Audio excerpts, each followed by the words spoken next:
Zimbabwe terletak di selatan benua Afrika. Negara ini terkurung daratan dengan sungai-sungai besar, daerah datar, pegunungan, dan cagar alam. Negara ini memiliki lebih dari 15 juta penduduk dan wilayah yang penuh dengan kontras. Selama berabad-abad, negara ini dihuni oleh orang-orang yang mengatur kehidupan mereka berdasarkan daratan, air, dan aturan mereka sendiri. Hal itu berubah dengan datangnya kekuasaan Inggris pada akhir abad ke-19. Setelah puluhan tahun berada dalam kendali eksternal, konflik, dan ketegangan, Zimbabwe menjadi Republik Merdeka pada tahun 1980.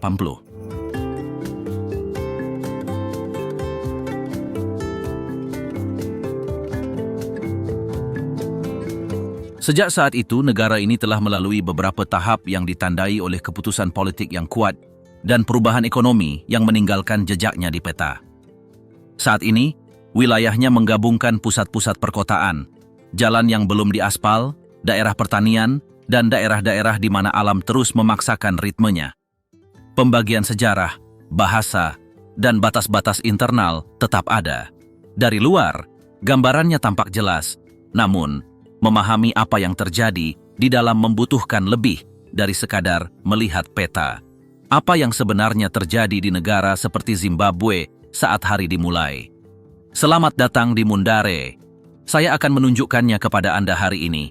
Mari kita mulai. Negara yang ditandai oleh kolonialisme dan perjuangan kemerdekaan. Sebelum disebut Zimbabwe, negara ini dikenal sebagai Rhodesia Selatan. Sejarah modernnya dimulai ketika Inggris tiba pada akhir abad ke-19. Mereka datang bukan untuk pariwisata, tetapi untuk sumber daya, emas, tanah subur, dan segala sesuatu yang dapat dieksploitasi. Perusahaan Afrika Selatan Inggris yang dipimpin oleh Cecil Rhodes yang menguasai wilayah tersebut seolah-olah itu adalah perusahaan swasta. Koloni-koloni didirikan, dan orang Eropa kulit putih mulai menempati tanah terbaik, sementara orang Afrika terusir tanpa hak apapun untuk mengklaimnya. Selama beberapa dekade, pemukim kulit putih hidup sebagai minoritas yang memiliki hak istimewa, sementara mayoritas kulit hitam bekerja di bawah komando mereka. Semuanya terstruktur untuk mempertahankan sistem ini: hukum, ekonomi, pendidikan, bahkan distribusi air. Ini bukan hanya tentang rasisme, tetapi tentang kontrol absolut. Pada tahun 1923, wilayah tersebut secara resmi menjadi koloni Inggris, tetapi keputusan terus menguntungkan orang kulit putih yang jumlahnya hanya 5% dari populasi.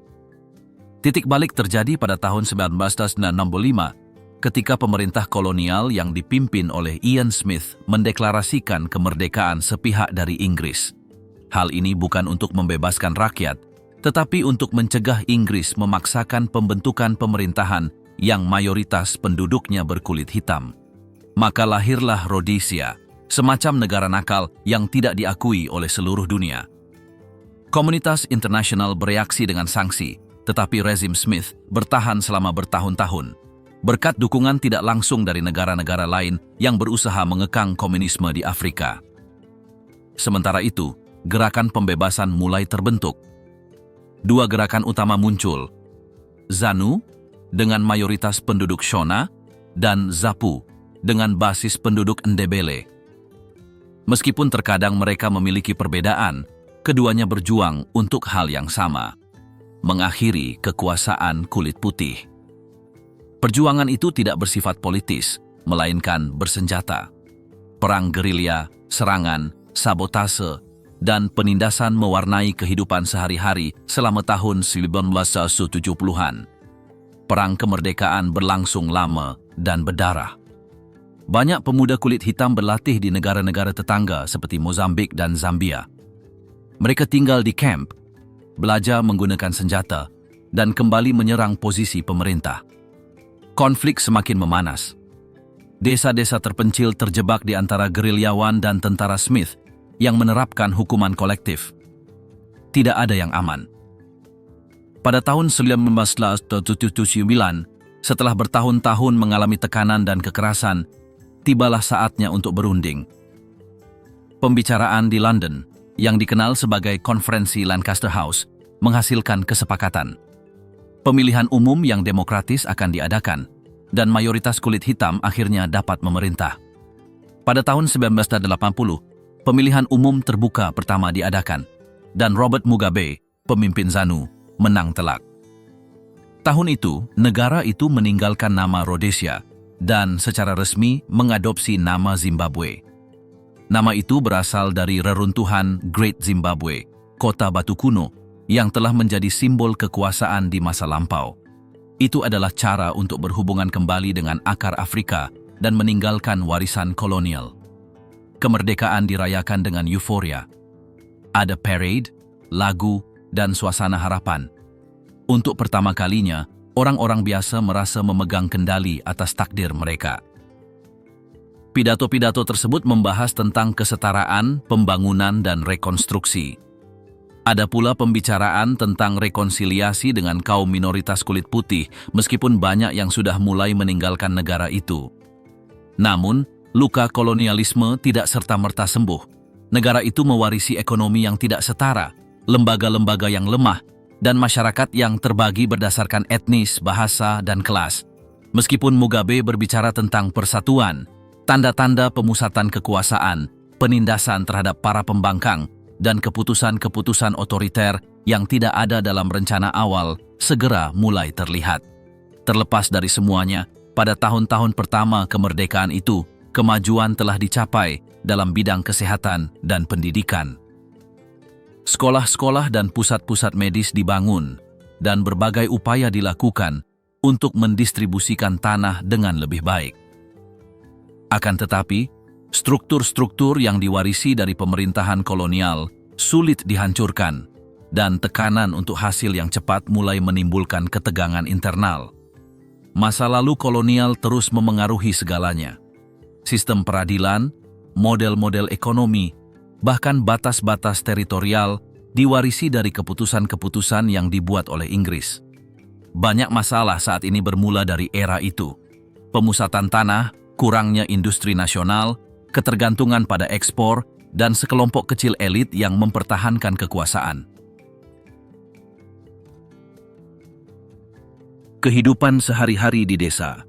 Seember air, tidak ada listrik, dan tungku kayu bakar. Di luar kota, kehidupan di Zimbabwe berjalan dengan kecepatan yang berbeda.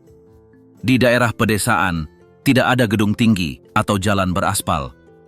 Yang Anda dengar di pagi hari bukanlah suara mesin, tetapi kokok ayam jantan, angin yang bertiup melalui pepohonan, dan suara ember yang berdenting saat seseorang mengambil air. Bagi jutaan orang, hari dimulai sebelum fajar, saat hari masih gelap. Di banyak desa, tidak ada air mengalir. Keluarga harus berjalan ke sumur, sungai, atau pompa tangan untuk mengisi ember dan jerigen. Terkadang mereka berjalan selama 1 jam atau lebih. Hampir selalu, wanita dan anak perempuan melakukan perjalanan ini beberapa kali sehari. Air itu digunakan untuk minum, memasak, mencuci pakaian, mandi, dan membersihkan. Jika terjadi kekeringan, masalahnya bertambah parah. Orang-orang harus menunggu giliran di sumur atau hanya mendistribusikan beberapa liter per orang. Tidak ada listrik di sebagian besar rumah pedesaan. Rumah-rumah bergantung pada lilin, lampu minyak tanah, atau lentera yang terkadang tidak memiliki baterai. Makanan tidak dapat didinginkan atau ditonton televisi. Anak-anak mengerjakan pekerjaan rumah mereka dalam pencahayaan yang buruk jika mereka memiliki buku catatan dan pensil. Memasak juga merupakan tantangan. Tidak ada kompor listrik atau gas. Memasak dilakukan dengan kayu bakar di luar ruangan atau di kompor lumpur sederhana.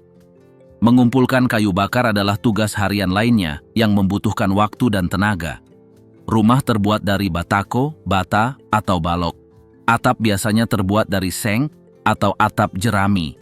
Tidak ada jendela kaca atau pintu dengan kunci. Beberapa rumah hanya memiliki 1 kamar tempat semua orang tidur. Tidak ada toilet dalam ruangan. Jamban digunakan di halaman, seringkali digunakan bersama oleh beberapa keluarga. Jika tidak ada jamban, mereka pergi ke semak-semak. Selama musim hujan, segalanya menjadi lebih rumit. Sarapan biasanya berupa bubur jagung panas yang disebut sadza, terkadang dengan teh atau tidak ada yang lain. Jika mereka beruntung, sedikit kacang tanah atau gula ditambahkan. Makan siang dan makan malam juga berkisar pada sadza, disertai dengan sayuran matang, kacang-kacangan, atau saus. Daging tidak umum. Daging hanya dimakan di pesta-pesta atau saat hewan ternak disembelih. Sebagian besar menanam makanan mereka sendiri. Jagung, labu, singkong, dan bayam lokal. Jika ada ruang, mereka juga memelihara ayam atau kambing. Rutinitas ini berulang tetapi perlu. Kebun sayur dirawat, hewan diberi makan, atap diperbaiki jika hujan, dan pakaian dicuci dengan tangan dalam ember. Anak-anak membantu sejak usia muda. Mereka mengambil air, merawat saudara mereka, memasak atau mengumpulkan kayu bakar. Sekolah seringkali jauh. Beberapa berjalan lebih dari 5 km setiap pagi. Jika mereka tidak memiliki sepatu, mereka bertelanjang kaki. Jika tidak ada seragam, mereka mungkin ditolak. Sekolah-sekolah di pedesaan memiliki sedikit buku, papan tulis usang, dan guru yang dibayar sangat sedikit. Tidak ada supermarket di daerah-daerah ini. Ada toko-toko kecil darurat yang menjual barang-barang pokok seperti garam, gula, tepung, korek api, dan sabun. Semuanya tiba di jalan tanah yang buruk, jadi harganya lebih mahal daripada di kota. Kebanyakan orang hanya membeli barang yang sangat sedikit. Terkadang mereka membayar dengan hasil bumi, jagung, telur, kayu bakar. Atau mereka mengambil kredit sampai uang datang dari putra mereka yang bekerja di Afrika Selatan. Transportasi terbatas. Ada sepeda, kereta keledai, atau sepeda motor tua. Untuk bepergian ke kota lain atau ke kota, orang menunggu mobil van atau truk untuk melakukan perjalanan. Jika tidak ada yang terjadi, mereka berjalan kaki. Kesehatan juga merupakan masalah yang rumit. Pusat medis jauh, dan mereka tidak selalu memiliki obat-obatan. Jika seseorang sakit parah, mereka harus mengumpulkan uang untuk transportasi, dan seringkali mereka tidak sampai di sana tepat waktu. Kehidupan sosial berpusat di sekitar gereja, acara komunitas, dan pasar. Pada hari Minggu, banyak orang berkumpul untuk bernyanyi, berdoa, dan berbagi. Ada juga upacara kematian yang berlangsung selama beberapa hari, pernikahan komunitas, pertandingan sepak bola di lapangan tanah, dan pertemuan di bawah pohon. Semuanya dibagi. Apa yang dimiliki seseorang dibagikan. Jika seseorang menderita, orang lain membantu. Komunitas adalah bagian mendasar dari kehidupan pedesaan.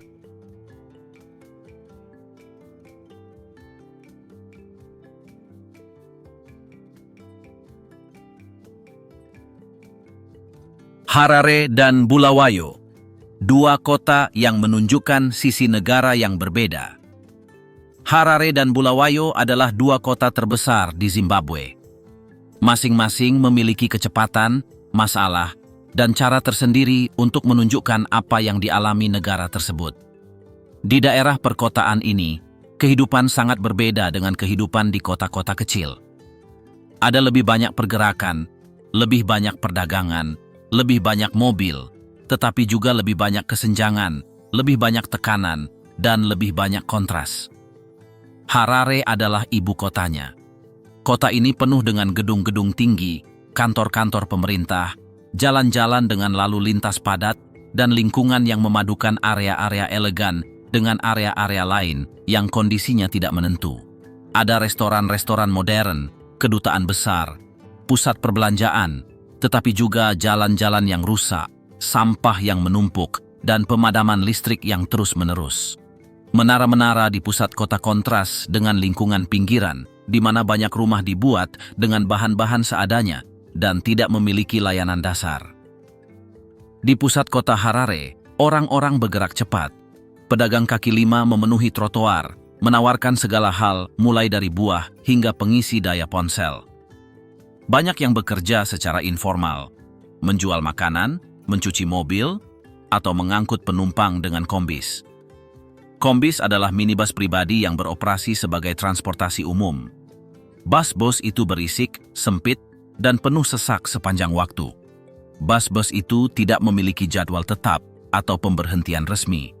Bas-bas itu berhenti dimanapun ada pelanggan dan melaju dengan kecepatan penuh. Di sisi lain, Bulawayo memiliki suasana yang lebih tenang. Kota ini adalah kota terbesar kedua di negara itu, dengan jalan-jalan lebar, bangunan kolonial tua, dan struktur yang lebih teratur. Secara historis, kota ini merupakan pusat industri, tetapi banyak pabrik telah tutup. Kini, kota itu tampak membeku dalam waktu. Lalu lintasnya lebih sedikit, kebisingannya lebih sedikit, tetapi juga lebih sedikit kesempatan kerja. Namun, banyak yang lebih memilihnya karena kota itu lebih bersih dan lebih teratur daripada Harare. Di kedua kota itu, pemadaman listrik merupakan bagian dari rutinitas. Listrik dapat padam selama beberapa jam sehari, terkadang selama berhari-hari. Bisnis yang mampu membelinya menggunakan generator. Bisnis yang tidak mampu tutup lebih awal. Selain itu, air bersih juga tidak tersedia. Di banyak lingkungan, keluarga harus membeli air dari truk pribadi atau mengambilnya dari sumur. Mencuci, memasak, dan membersihkan menjadi lebih rumit di kota daripada yang dibayangkan. Lingkungan yang makmur semakin terisolasi. Mereka memiliki tembok tinggi, penjaga keamanan, dan dalam banyak kasus, panel surya dan tangki air. Sementara itu, lingkungan kelas pekerja menghadapi kepadatan penduduk, jalan yang tidak beraspal, dan sampah yang tidak diangkut. Negara tidak menawarkan solusi, jadi setiap komunitas menangani masalah sebaik mungkin.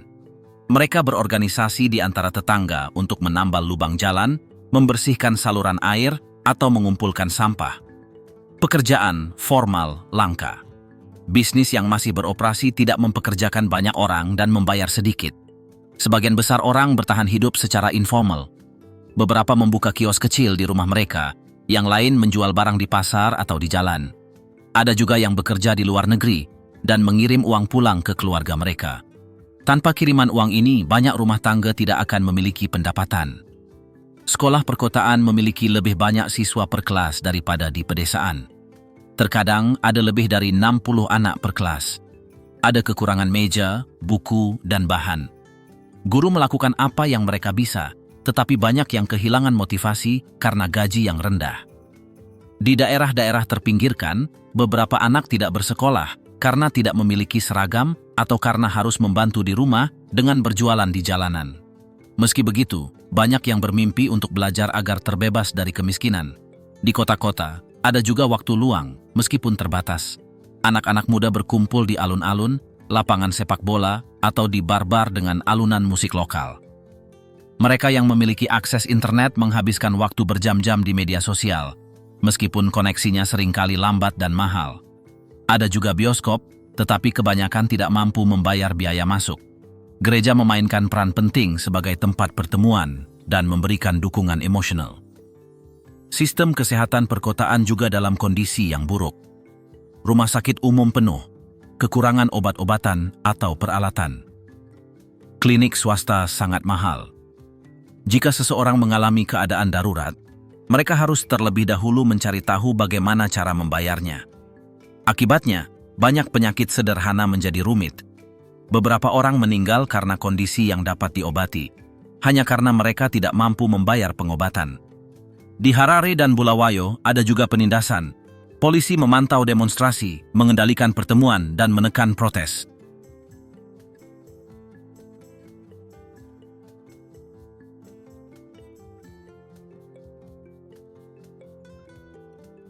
Agama dan kepercayaan. Dari kekristenan resmi hingga mistisisme rahasia Afrika, agama di Zimbabwe ada di mana-mana. Agama bukan hanya urusan hari Minggu. Agama adalah bagian dari kehidupan sehari-hari, keputusan, dan cara memahami masalah. Mayoritas penduduk mengaku beragama Kristen, tetapi agama bukan hanya tentang gereja tradisional. Ada campuran konstan antara kepercayaan impor dan praktik lokal yang tetap hidup, meskipun seringkali diam-diam. Gereja yang paling menonjol adalah gereja Kristen Evangelis. Gereja-gereja tersebut ada di mana-mana, di lingkungan sekitar, kota, alun-alun, bahkan stasiun bus. Gereja-gereja tersebut memiliki nama yang panjang dan menarik, seperti Heavenly Fire Ministry atau Last Hour Miracle Church. Para pendeta mengenakan jas cerah, menggunakan mikrofon yang kuat, dan menjanjikan penyembuhan, berkat finansial, atau perlindungan dari kejahatan. Ibadahnya ramai dengan nyanyian, teriakan, dan orang-orang jatuh ke tanah sambil mengaku kerasukan atau terbebas. Banyak orang pergi ke gereja-gereja ini untuk mencari solusi atas masalah mereka, penyakit, pengangguran, konflik keluarga.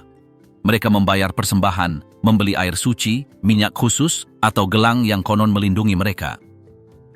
Beberapa gereja beroperasi hampir seperti bisnis.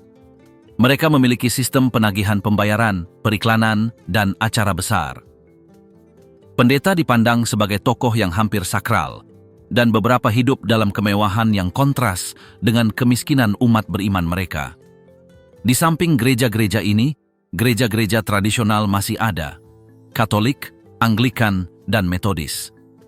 Kuil-kuil mereka lebih tua, dengan paduan suara formal dan misa yang lebih tenang. Komunitas-komunitas ini mempromosikan pendidikan, layanan masyarakat, dan rasa hormat. Mereka juga memiliki sekolah dan pusat kesehatan, meskipun dengan sumber daya yang terbatas.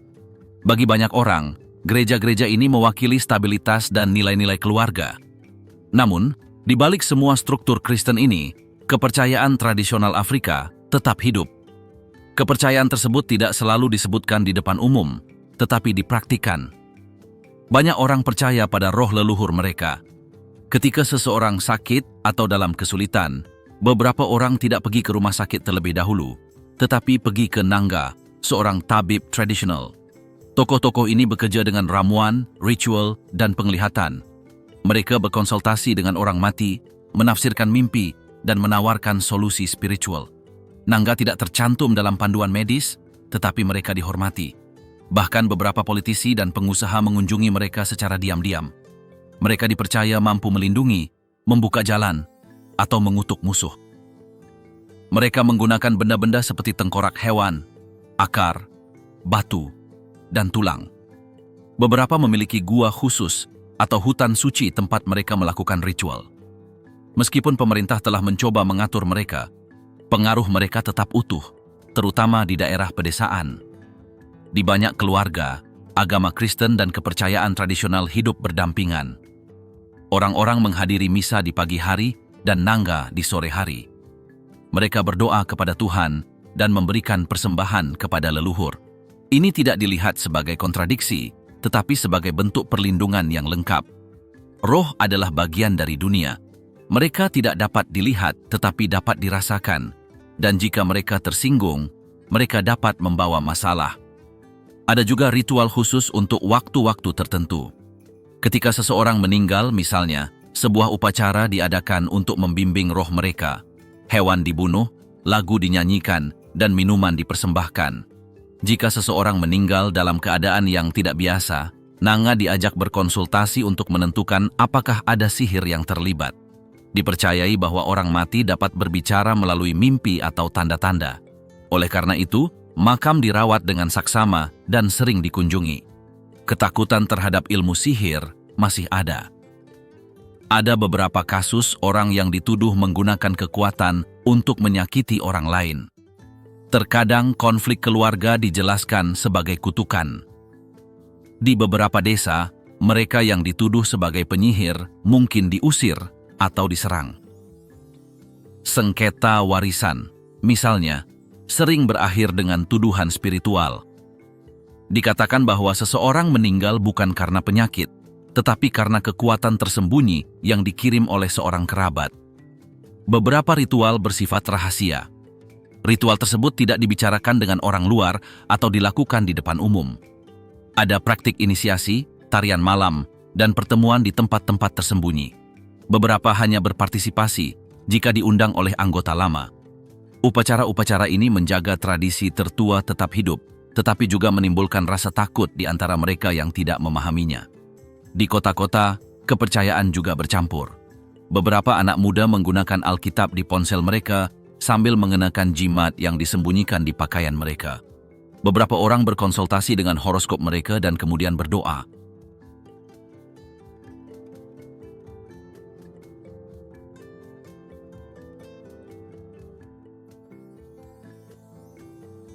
Musik, seni, dan mode. Bagaimana identitas Zimbabwe? Diekspresikan budaya.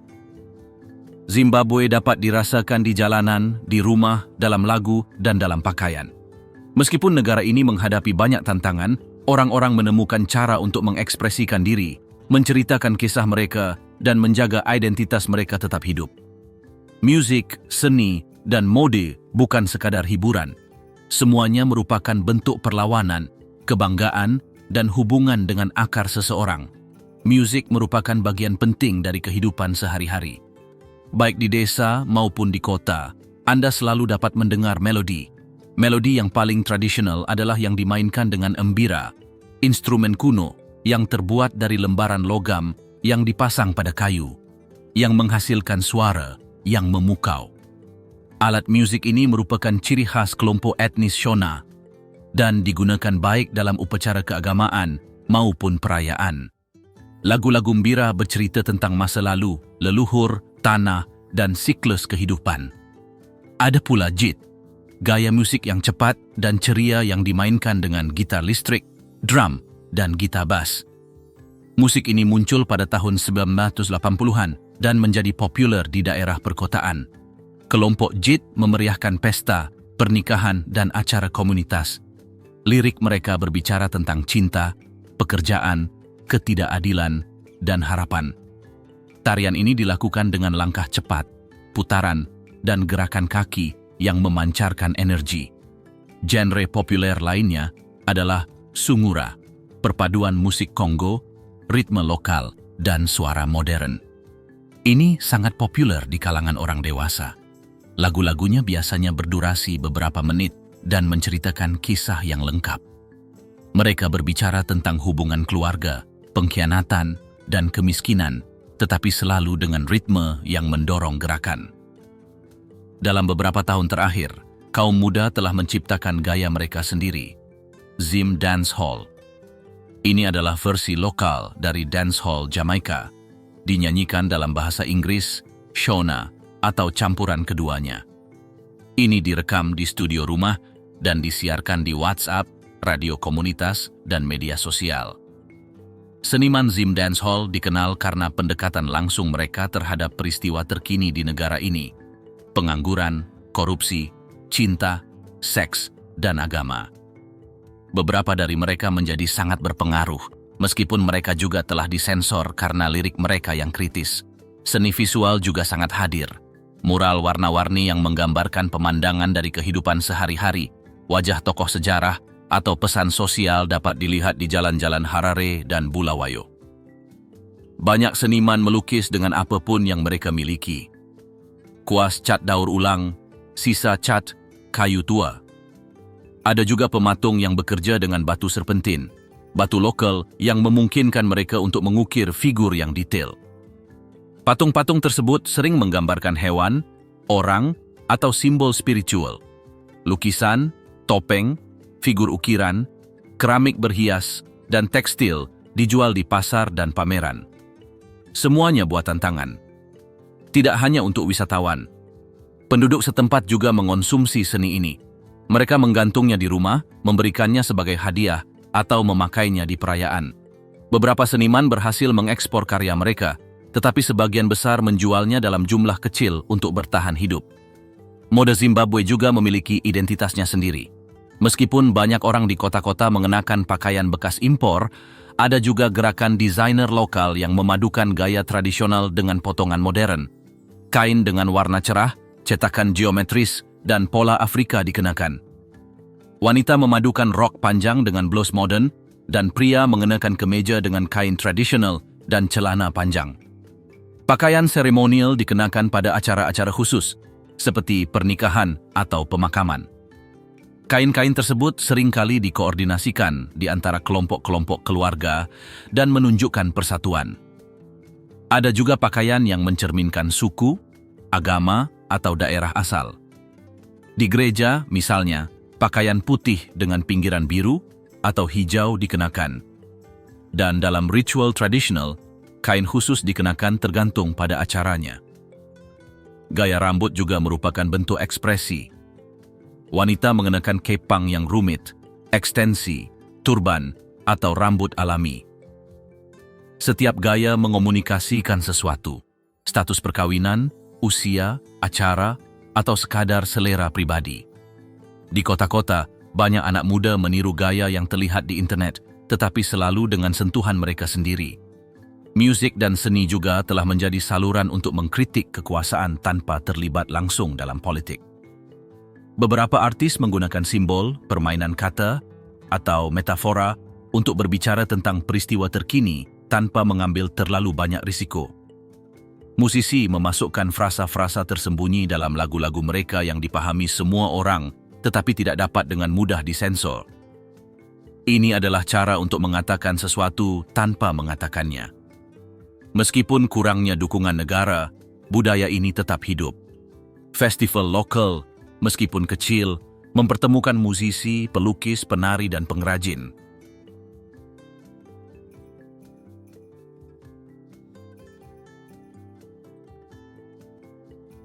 Alam dan satwa liar, taman, safari, dan konflik hewan Zimbabwe adalah negara dengan kekayaan alam yang mengagumkan.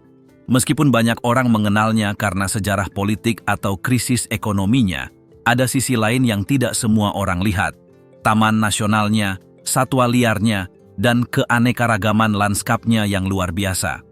Wilayah-wilayah ini menggabungkan gajah, singa, sungai raksasa, air terjun, dan hutan tempat alam masih berjaya. Salah satu tempat paling terkenal di negara ini adalah Taman Nasional Hwange, yang terbesar di Zimbabwe. Puluhan ribu gajah tinggal di sana, bersama dengan zebra, jerapah, kerbau, dan predator seperti singa dan macan tutul. Taman ini memiliki jalur kendaraan, area berkemah, dan titik pandang tempat pengunjung dapat melihat hewan di alam liar. Ini adalah tujuan wisata utama, meskipun hanya sebagian kecil warga Zimbabwe yang mampu mengunjunginya. Situs terkenal dunia lainnya adalah Air Terjun Victoria, air terjun di perbatasan dengan Zambia. Air terjun ini dianggap sebagai salah satu keajaiban alam di planet ini. Suara air yang jatuh dapat terdengar hingga bermil-mil jauhnya. Ada uap di udara, pelangi yang terus-menerus muncul, dan nuansa kekuatan alam yang sulit dijelaskan. Industri pariwisata telah berkembang di sekitar air terjun, dengan hotel, tur perahu, dan aktivitas seperti arung jeram dan lompat bungee. Zimbabwe juga memiliki Taman Nasional Mana Pools yang terkenal dengan lanskap terbukanya, penuh dengan laguna dan pohon-pohon raksasa. Di sana, Anda dapat melihat hewan-hewan berjalan bebas di sepanjang tepi Sungai Zambezi tanpa penghalang. Ini adalah salah satu dari sedikit taman tempat Anda dapat berjalan dengan pemandu bersenjata yang memungkinkan Anda untuk merasakan pengalaman dekat dengan satwa liar. Di bagian timur negara ini terdapat pegunungan Nyanga dengan bukit-bukit hijau, sungai-sungai dingin, dan langit cerah. Ini adalah tempat yang kurang dikenal oleh wisatawan internasional, tetapi sangat dihargai oleh penduduk setempat. Tempat ini menawarkan pendakian, memancing, pemandangan panorama, dan nuansa tenang yang kontras dengan ketegangan kota. Semua kekayaan alam ini merupakan bagian dari warisan nasional, tetapi juga menghadapi ancaman. Perburuan liar telah menjadi masalah serius. Beberapa hewan, seperti badak dan gajah, diburu untuk diambil cula atau gadingnya, yang kemudian dijual di pasar gelap. Meskipun ada undang-undang untuk melindungi mereka, undang-undang tersebut tidak selalu ditegakkan. Ada penjaga taman, tetapi mereka kekurangan sumber daya yang memadai, dan beberapa bahkan bekerja sama dengan pemburu untuk mendapatkan uang. Penambangan merupakan ancaman lainnya. Di beberapa daerah, izin telah diberikan untuk menambang emas, berlian, atau batu bara di dalam kawasan lindung. Kegiatan ini mencemari air, merusak habitat banyak spesies, dan mengganggu keseimbangan ekologi. Kegiatan ini juga menggusur masyarakat lokal yang secara tradisional tinggal di dekat daerah tersebut. Perluasan desa dan pertanian juga menimbulkan konflik antara manusia dan hewan. Di daerah dekat taman, gajah terkadang memasuki lahan pertanian dan merusak segalanya. Hyena menyerang ternak, dan beberapa singa melintasi batas alam untuk mencari makanan. Sebagai tanggapan, penduduk desa memasang perangkap atau meracuni hewan. Mereka melakukan ini bukan karena kekejaman, tetapi karena kebutuhan. Bagi banyak petani, kehilangan panen karena gajah berarti tidak makan sepanjang tahun. Meskipun ada program yang berupaya membangun pagar atau memberi kompensasi kepada mereka yang menderita kerusakan ini, program tersebut tidaklah cukup. Koeksistensi antara manusia dan satwa liar masih tegang di banyak bagian negara ini. Pariwisata bisa menjadi solusi, tetapi perkembangannya tidak merata. Selama krisis, kunjungan menurun dan banyak fasilitas ditutup. Beberapa taman dibiarkan tidak terawat.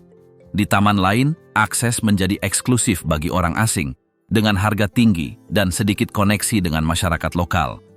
Mayoritas penduduk tidak menerima manfaat langsung dari pariwisata, meskipun mereka tinggal di dekat kawasan alam ini. Meskipun demikian, banyak warga Zimbabwe yang bangga dengan alam mereka. Ada sekolah yang mengajarkan konservasi. Beberapa anak muda dilatih menjadi pemandu wisata atau penjaga taman. Ada juga LSM lokal yang bekerja pada perlindungan spesies dan pendidikan lingkungan. Sedikit demi sedikit, upaya dilakukan untuk mengubah hubungan antara manusia dan lingkungan, sehingga tidak ada persaingan melainkan keseimbangan. Safari di Zimbabwe berbeda dengan safari di negara-negara Afrika lainnya. Di sini, fokusnya lebih pada kontak dengan alam daripada pada tontonan. Tidak ada kerumunan besar atau mobil yang mengantre. Pengunjung bisa menunggu berjam-jam untuk melihat binatang, tetapi saat mereka melihatnya, mereka berada di lingkungan yang hampir tak tersentuh. Pengalamannya lebih tenang, lebih alami, dan lebih otentik.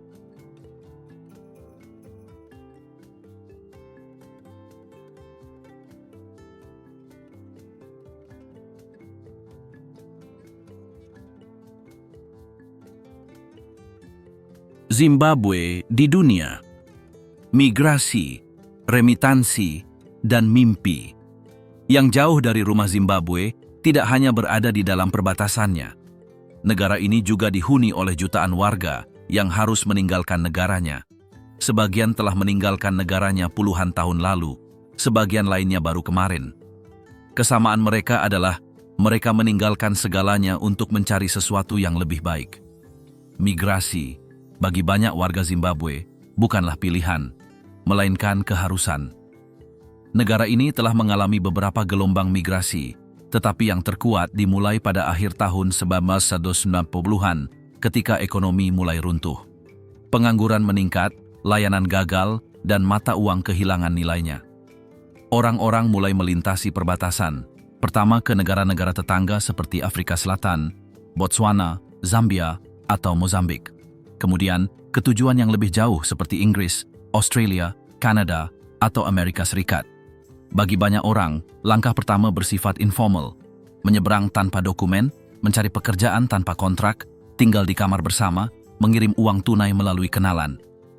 Sebagian besar memulai dari awal, tanpa jaringan pendukung, tidak fasih berbahasa negara tujuan, dan terus-menerus takut dideportasi. Namun, mereka terus maju. Saat ini terdapat komunitas warga Zimbabwe di banyak kota di seluruh dunia. Sebagian bekerja sebagai perawat, mekanik, buruh, pengasuh anak, atau pembersih. Sebagian lainnya berhasil belajar, membuka usaha, atau membangun kehidupan yang stabil. Ada insinyur, dokter, guru, dan pengusaha. Banyak yang hidup dengan identitas ganda, beradaptasi dengan negara baru, tetapi selalu memperhatikan apa yang mereka tinggalkan. Remitansi yang mereka kirim merupakan jalur penyelamat bagi banyak keluarga di Zimbabwe. Uang tersebut sampai melalui platform digital, lembaga penukaran uang, atau perantara lokal. Uang tersebut digunakan untuk membayar makanan, biaya sekolah, obat-obatan, atau perbaikan rumah. Tanpa uang ini, banyak rumah tidak akan layak huni. Bagi sebagian orang, memiliki anak, saudara kandung, atau sepupu di luar negeri adalah satu-satunya jaminan untuk bertahan hidup. Pengiriman remitansi juga telah menciptakan ketimpangan. Sebagian keluarga menjalani kehidupan yang lebih baik hanya karena mereka memiliki kerabat di luar negeri. Yang lain, tanpa koneksi itu, tetap terperangkap dalam kemiskinan. Di beberapa daerah pedesaan, Anda dapat mengetahui siapa yang memiliki saudara di luar negeri dari rumah-rumah yang dibangun lebih baik, telepon modern, atau paket yang datang melalui pos. Terkadang hal ini menimbulkan ketegangan, kecemburuan, atau perpecahan dalam masyarakat. Bagi mereka yang berada di luar negeri, koneksi ke Zimbabwe tidak pernah sepenuhnya terputus. Mereka mengikuti berbagai peristiwa di negara itu melalui media sosial, berita, dan panggilan keluarga. Beberapa mengirim pakaian, makanan, atau buku. Yang lain menyelenggarakan pertemuan masyarakat di luar negeri, perayaan tradisional, atau inisiatif amal. Beberapa melakukan yang terbaik untuk membantu dari jauh, dan yang lain memilih untuk tidak menoleh ke belakang untuk menghindari rasa bersalah atau sakit. Kembali tidak selalu mudah.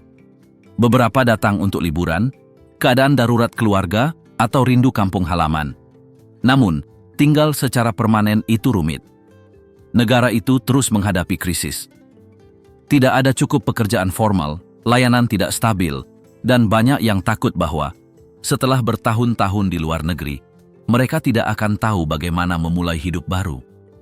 Bagi yang lain, kembali tidak mungkin karena dokumen mereka tidak lagi beres, atau karena mereka telah memulai keluarga baru di tempat lain. Zimbabwe adalah tempat yang dilintasi oleh banyak situasi berbeda yang terjadi secara bersamaan.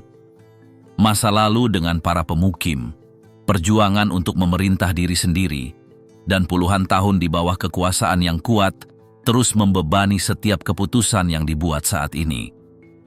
Perbedaan antara pedesaan dan perkotaan, antara mereka yang pergi dan mereka yang bertahan, antara cara-cara masa lalu dan cara-cara sekarang, terus membentuk kehidupan sehari-hari. Kepercayaan, adat istiadat, topik-topik terlarang, dan lingkungan alam menunjukkan negara yang rumit, yang menyesuaikan diri sebaik mungkin dengan kurangnya sumber daya, kekacauan ekonomi, dan ketidakpastian masa depan. Namun, orang-orang tidak berhenti. Mereka berhasil bekerja, merawat orang yang mereka cintai, mengungkapkan pikiran mereka, dan menemukan cara untuk maju, bahkan ketika pihak berwenang tidak menawarkan solusi. Semua yang ditampilkan dalam film dokumenter ini adalah apa yang sebenarnya terjadi. Tidak ada hiasan, tidak ada basa-basi, tidak ada basa-basi. Untuk memahami kehidupan di Zimbabwe, Anda tidak perlu berasumsi. Anda hanya perlu melihat apa yang terjadi.